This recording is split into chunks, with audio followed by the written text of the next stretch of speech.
Hi everyone, welcome to my YouTube channel. कैसे हैं आप सभी? आई होप आप सभी अच्छे होंगे। सबसे पहले बैच को स्टार्ट करने के पहले मैं आपको बता दूं कि जो हमारा नया ऑफलाइन बैच है वो 17 दिसंबर से स्टार्ट होगा। तो अगर आप ऑफलाइन ट्रेनिंग लेना चाहते हैं तो 17 दिसंबर वाले बैच के लिए नीचे दिए गए नंबर पर कॉल करके आप अपनी सीट को बुक करा सकते हैं। तो चलिए दोस्तों, टॉपिक को स्टार्ट करते हैं।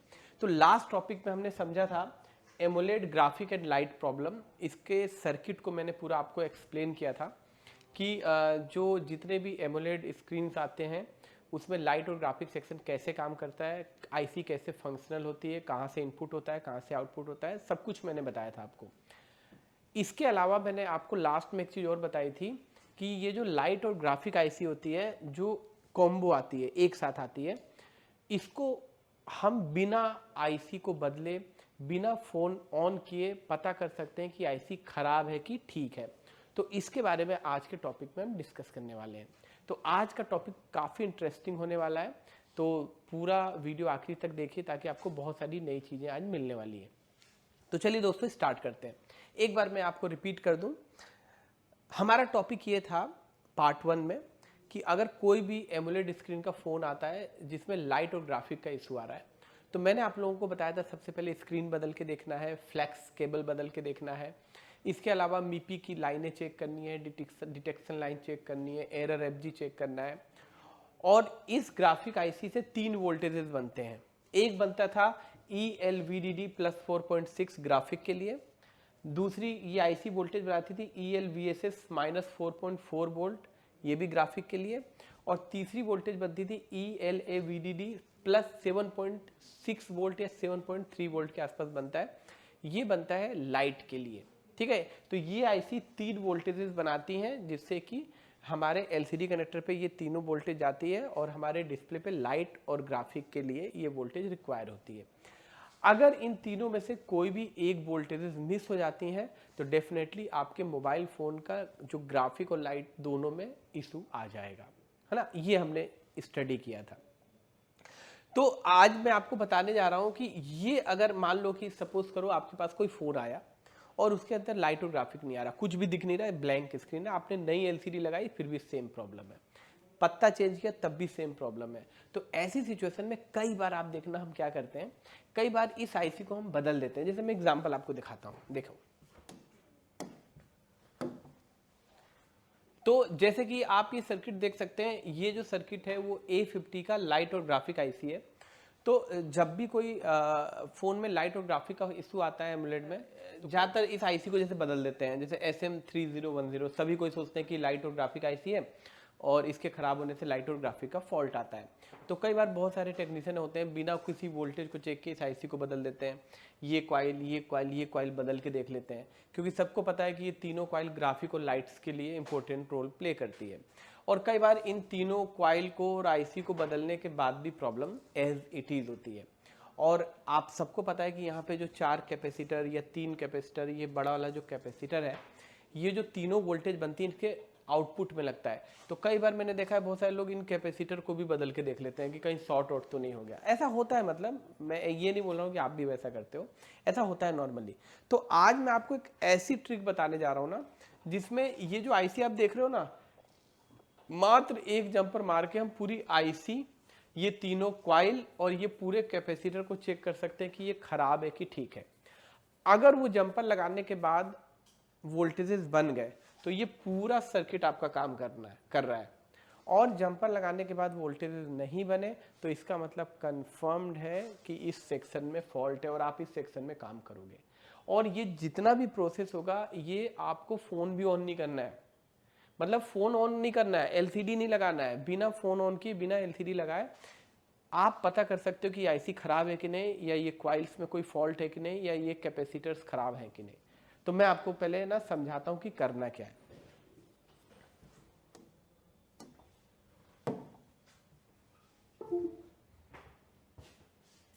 ये देखिए, आप यहाँ पे देखिए, ये जो आप सर्किट देख रहे हो ना, ये जो सर्किट है ये एमुलेट लाइट और ग्राफिक सेक्शन का सर्किट है। ठीक है, मैं एक बार आपको फिर से एक बार रिपीट करता हूं कि देखो, यहाँ पे एक कॉइल लगी है 4.7 माइक्रो हेनरी की, यहाँ पे लगा है LX1 और इसकी इनपुट है इनपुट, ये V1 इनपुट है इसकी।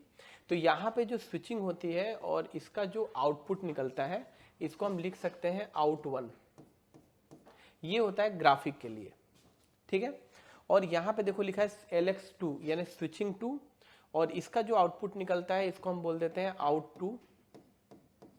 ये भी होता है ग्राफिक के लिए -4.4 वोल्ट। और यहाँ पे देखो LX3 लिखा है और इसका जो आउटपुट यहाँ निकलता है इसको मैं बोलता हूँ out3, और ये होता है लाइट के लिए, ठीक है। मतलब ये जो तीनों आउटपुट तब निकलेंगे जब ये IC ऑन होगी, ये IC ऑन होगी तब ये तीनों आउटपुट्स निकलेंगे, और इन्हीं तीनों आउटपुट्स को चेक करके हम कंफर्म कर सकते हैं कि IC खराब है कि ठीक है, ठीक है। मतलब मेरे कहने का मतलब ये है कि अगर यहाँ पे 4.6, 4.4 और 7.3 वोल्टेज मिल जाते हैं तो इसका मतलब ये IC भी ठीक है, और जो 3 बूस्ट कॉइल लगी हैं ये भी ठीक है, BPH भी आ रहा है, और आउटपुट की लाइनें भी शॉर्ट सर्किट नहीं है, और IC आपको बिल्कुल बदलने की जरूरत नहीं है। ये कॉन्सेप्ट होता है। अब जैसे मान लो कि कोई भी IC ऑन कैसे होती है, सबसे पहले आप समझो। जैसे ये IC है, इसको ऑन होने के लिए सबसे पहले इनपुट वोल्टेज चाहिए। तो इस IC की इनपुट वोल्टेज है VPH। मतलब अगर VPH इनपुट हो गई तो IC ऑन हो गई, लेकिन आउटपुट नहीं देगी। आउटपुट तब देगी जब उसको अनेबल सिग्नल मिलेंगे, ठीक है। तो अगर हम क्या करें, इस IC को BPH सप्लाई दे देते हैं। मान लीजिए इस IC को हमने BPH सप्लाई दे दिया, तो आपको तो पता है अगर मैं फ़ोन में सिर्फ बैटरी लगा दूं तो इस IC को इनपुट मिल जाएगी, क्योंकि BPH तो चार्जिंग IC बनाती है। तो मैं जैसी बैटरी लगाऊंगा वैसी चार्जिंग IC आउटपुट BPH बनाएगी और ये IC ऑन हो जाएगी, ठीक है। अब यहाँ पे मैंने आपको बताया था EL on 1 नाम का एक सिग्नल आता है, और इसको बोलते हैं EL on 2, लेकिन इसका नाम यहाँ पे VDDP अनेबल लिखा है, EL on 1, EL on 2, ठीक है। तो मैंने आप लोगों को बताया था पहले, जो पहला एपिसोड इसका था पार्ट 1, उसमें मैंने बताया था कि ये जो LCD कनेक्टर है इस पर एक 1.8 की सप्लाई आती है और एक 2.8 की सप्लाई आती है, और इन सप्लाई के लिए यहाँ पे LDO लगाए गए हैं, ठीक है।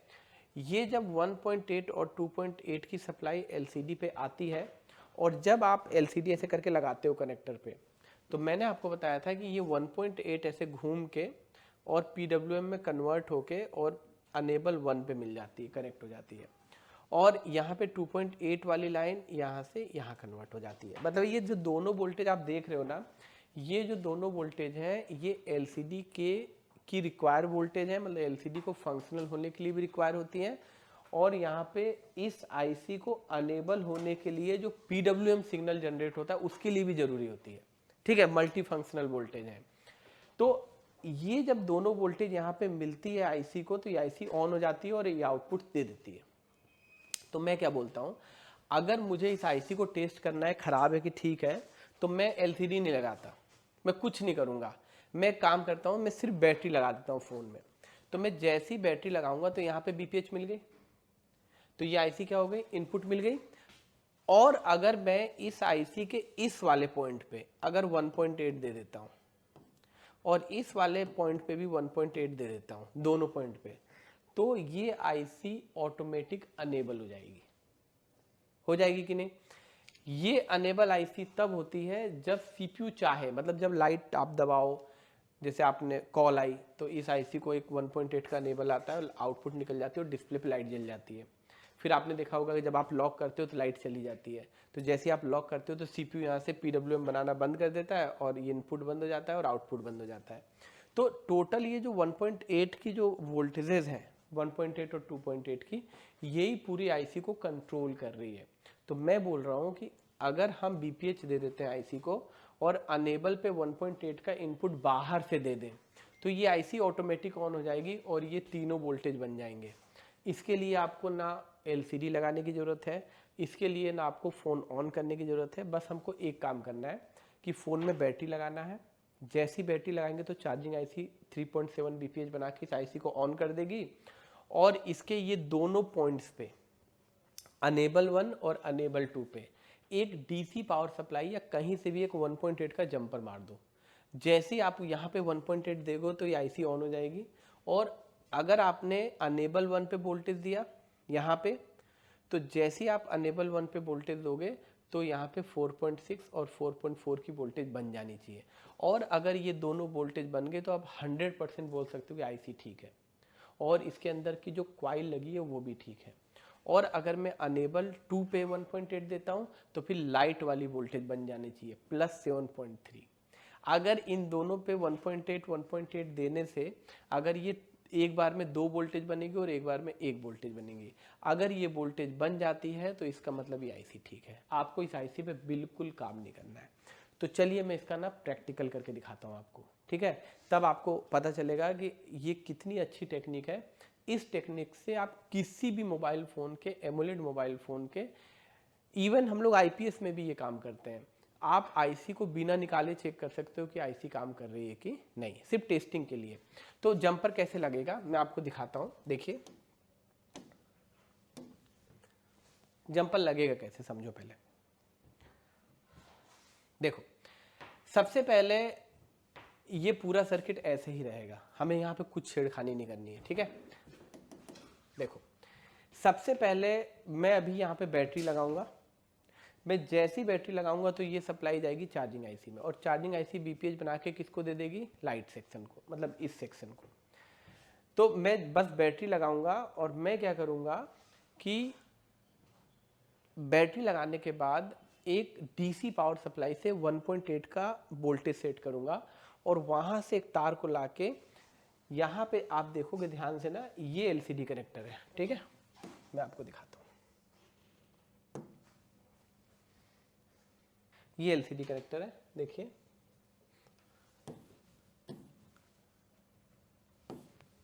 देखो यहाँ पे देखो लिखा है EL on 2 EL on 1 लिखा है ना। तो हम क्या करेंगे, सेट वेट ऑन नहीं करेंगे, हम डीसी पावर सप्लाई से एक 1.8 का जंपर यहाँ मारेंगे यहाँ पे। तो जैसे ही हम यहाँ पे 1.8 देंगे तो ये 1.8 ऐसे होते हुए ये ऐसे होते हुए इस आईसी के यहाँ पे मिल जाएगी, ठीक है। तो जैसे ही इस आईसी को मिलेगी तो आईसी क्या हो जाएगी, अनेबल हो जाएगी। तो EL on 1 जैसे ही हम जंपर मारेंगे अनेबल होगा, तो +4.6 और +4.4 के वोल्टेज आपके रेडी हो जाएंगे, ठीक है। और आपके ग्राफिक के वोल्टेज बन जाएंगे। और उस वोल्टेज को हम कहाँ चेक करेंगे, एक +4.6 यहाँ बनेगा इस 3 कैपेसिटर पे, और -4.4 इन कैपेसिटर पे बनेगा क्वाइल पे। तो ये दोनों की अलग अलग लाइनें हैं। मतलब जंपर लगाने के बाद अगर यहाँ 4.6 और यहाँ 4.4 बन गया तो इसका मतलब ये आईसी क्या है, परफेक्ट सही है, कोई काम करने की जरूरत नहीं है। तो आप ये देख सकते हैं कि ये हमारी एमुलेट वाली आईसी है, और यहाँ पे ये 3 कॉइल्स हैं, और यहाँ पे बनते हैं 7.3, और यहाँ पे बनते हैं 4.6 प्लस, और यहाँ पे बनते हैं -4.4, ठीक है। अभी देखिए मैंने सिर्फ बैटरी लगा रखी है, आप देख सकते हैं मैंने इस फ़ोन में देखिए ना B2B कनेक्टर लगाया है और ना LCD कनेक्टर लगाया है। मैंने अभी कुछ नहीं लगाया, फ़ोन ऑन नहीं किया है मैंने। अब मैं आपको चेक करके दिखाता हूँ कुछ चीज़ें। देखिए सबसे पहला यहाँ पे आप देख सकते हैं इस आईसी को इनपुट वोल्टेज मिल जाएगी। यहाँ देखिए 3.5, बैटरी कम चार्ज है, देखिए 3.5 मिल गई। और दूसरी वोल्टेज यहाँ पे देख सकते हैं 3.5 यहाँ पे भी मिल गई, इनपुट हो रही है। और तीसरी कॉइल तो ग्राउंड से लगती है तो इस पर वोल्टेज बनेंगे नहीं। तो मतलब बैटरी लगाते ही यहाँ पे बीपीएच मिल गई, मतलब इस आईसी को इनपुट वोल्टेज मिल चुकी है। अब दूसरा है अनेबल। अगर हम इस आईसी को अनेबल दे देते हैं तो उस कंडीशन में आईसी ऑन हो जाएगी और आउटपुट बना देगी। तो अभी अगर मैं आउटपुट चेक करूं तो देखिए यहाँ पे 7.3 लाइट का है, नहीं है। 4.6 है ग्राफिक का, नहीं है। यहाँ पे चेक करूँ 4.4 ग्राफिक का है, नहीं है। नहीं है ना, क्योंकि फ़ोन ऑन नहीं है, फ़ोन ऑन करेंगे तभी बनेगा, या फिर अनेबल देंगे तब बनेगा। तो आप देख सकते हैं कि इसकी पिन नंबर 1 2 3 4 5 6 7 8 और 9, ये 2 अनेबल की पिनें हैं। तो ये वाली जो अनेबल की पिन है ये लाइट सेक्शन को एक्टिवेट करेगी, और यहाँ पे जो 1.8 आते हैं वो ग्राफिक सेक्शन को एक्टिवेट करेगी। तो मैं आपको एक चेक करके दिखाता हूँ। मैं एक इस पे जंपर मार रहा हूँ 1.8 का। तो अब हम जो हमारी डीसी पावर सप्लाई है, ठीक है, यहाँ से एक 1.8 का जंपर यहाँ पे लगाएंगे, ठीक है। तो यहाँ पे देखिए मैं एक 1.8 का जंपर लगा रहा हूँ। ये यहाँ पे देखिए मैंने एक जंपर लगा दिया 1.8 का, और आप देख सकते हैं नेगेटिव को मैं ऐड कर रहा हूँ, ये नेगेटिव 8 कर दिया मैंने। और आप देख सकते हैं कि यहाँ पे मैंने एक 1.8 का जंपर मारा है और मैं आपको दिखा भी देता हूँ। अब डीसी मशीन में ऑन कर रहा हूँ, देखिए डीसी ऑन कर दिया मैंने और यहाँ पे जो मैंने वोल्टेज दिया है देखिए 1.8 है, आप देख सकते हैं। अब ये जो यहाँ पे देखिए मैंने एलसीडी कनेक्टर नहीं लगाया, B2B कनेक्टर नहीं लगाया, सिर्फ मैंने बैटरी कनेक्टर लगाया। और यहाँ पे जब हम चेक करेंगे तो देखिए कॉइल पे तो 3.7 आएगी, यहाँ पे भी 3.7 आएगी और तीसरी वाली कॉइल पे कोई वोल्टेज नहीं बनी, ग्राउंड है। तो अगर मैं ग्राफिक के वोल्टेज की बात करूँ तो देखो यहाँ पे 4.6 नहीं बना प्लस, 4.4 प्लस माइनस नहीं बना, क्यों? क्योंकि ये ग्राफिक के वोल्टेज हैं। अगर ग्राफिक के वोल्टेज को एक्टिव करना है तो ये जंपर यहाँ से निकाल के पिन नंबर 8 पे जोड़ना पड़ेगा आपको। अभी मैंने लाइट वाला सेक्शन एक्टिवेट किया है। अब टेक्निकली देखा जाए तो इस कैपेसिटर पे 7.3 या 7.6 बन जाने चाहिए। तो अपन चेक करके देखते हैं, ये देखिए, तो आप देख सकते हैं यहाँ पे 7.6 बन चुका है। इससे हम ये कंफर्म कर सकते हैं कि इस आईसी के अंदर लाइट सेक्शन 100% वर्किंग है और लाइट की जो कॉइल है ये भी ख़राब नहीं है। तो आईसी को भी नहीं बदलना है, इसको भी नहीं बदलना है। अब इसी तरीके से इस जंपर को पिन नंबर 8 पे मारेंगे तो यहाँ पे 4.6 बन जाएगा और 4.4 बन जाएगा। तो मात्र आप इन दो जंपर को लगा के, ये वाले इन दो जंपरों को लगा के आप कंफर्म कर सकते हैं कि ये आईसी और तीनों कॉइल और इसकी बाइसिंग वोल्टेज फंक्शनल है कि नहीं। ठीक है, तो इस तरीके से दोस्तों आपने देखा कि आज के बाद जितने भी एमोलेड स्क्रीन के फ़ोन आएंगे जिसमें एमोलेड आईसी लगी हो जो ग्राफिक और लाइट के वोल्टेज बनाती है, इसमें आपको मात्र 1.8 वोल्ट की सप्लाई डीसी से लेनी है। अनेबल 1 पे एक जंपर मारना है, सेट ऑन नहीं करना है, सिर्फ बैटरी लगाना है।